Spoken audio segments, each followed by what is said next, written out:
Hello, everyone, and welcome to Success Talk with Jennifer Steele. I am Jennifer Steele, and I am from Steele Success. I am a certified direct sales coach, and today I want to talk about what goals can do for your business.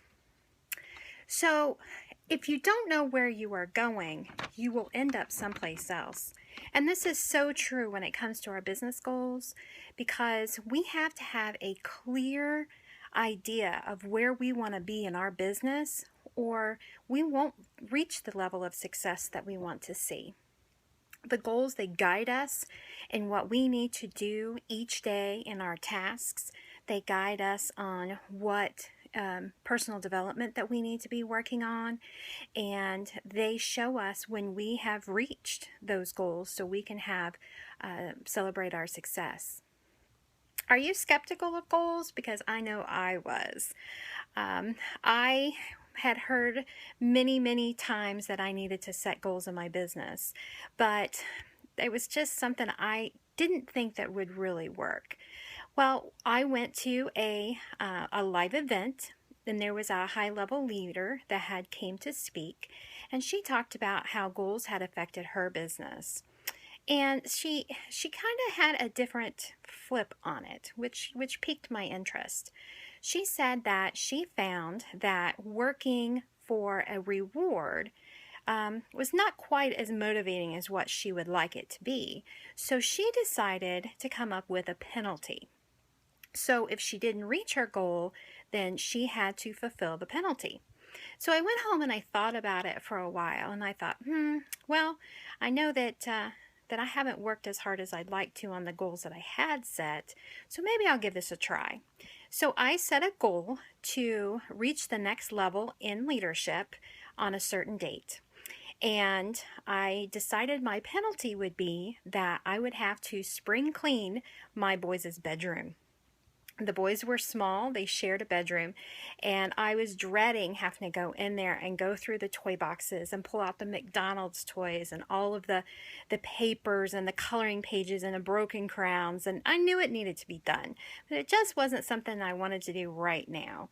So I decided to set my goal and my penalty. Level up by my due date, or I would have to clean the boys' room. Well, I have to report that I hit my goal in half of the time that I had set for myself. So I was so excited that I didn't have to go in there and go through the boys' room at that time.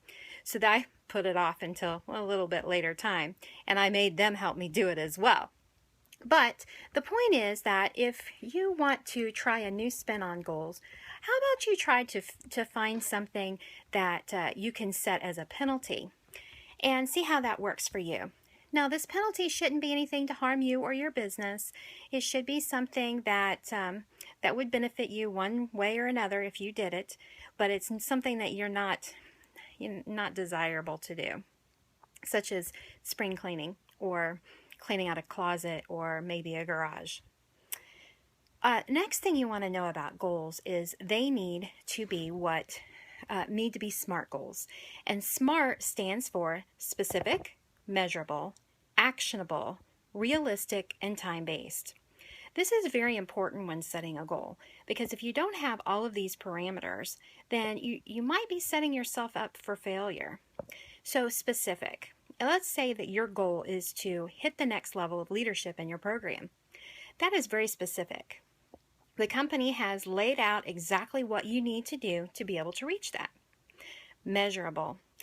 Yes, again, the company has already done that for you. They have told you what you need to do to be able to reach that.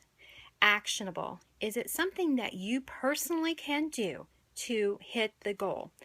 And recruiting and training your team are all actions that you can do to be able to reach that. Realistic. Is it realistic to hit that level? If it's the next level in leadership, absolutely. And so you want to look at that and make sure that it is realistic for you. And then the fourth is probably the most important, and that is time-based. You can set a goal, but if you never put a deadline on it, then how do you know if you were truly successful? So make sure that the time limit that you set is realistic, but it is so important to make sure that you have that time. Next, you want to make sure that you write the goal down. I've heard lots of different people talk about this. You can put it on a postcard and carry it with you. You can post it on your refrigerator or your mirror, but you want to make sure that you write it down. But the next step, I think, is probably the most important, and that is to share that goal with someone else. At that point, it becomes real. You have told someone else about this goal, and they hopefully will help come back and ask you about it and help keep you motivated about that goal and keep you accountable. So the thought for the day is, what goals do you want to accomplish by the end of the year? And what plan do you have in place to make sure that you accomplish those goals? So that's all for today, but please go to my website at steelsuccess.net/success talk, where I will post replays and also the agenda of what I'm going to talk about each day. So I thank you very much. Oh, and when we hit 50 followers, I will be giving away a free coaching session. So please, I hope that you will follow me in my broadcast, and I wish you a wonderful day, and I wish you much success.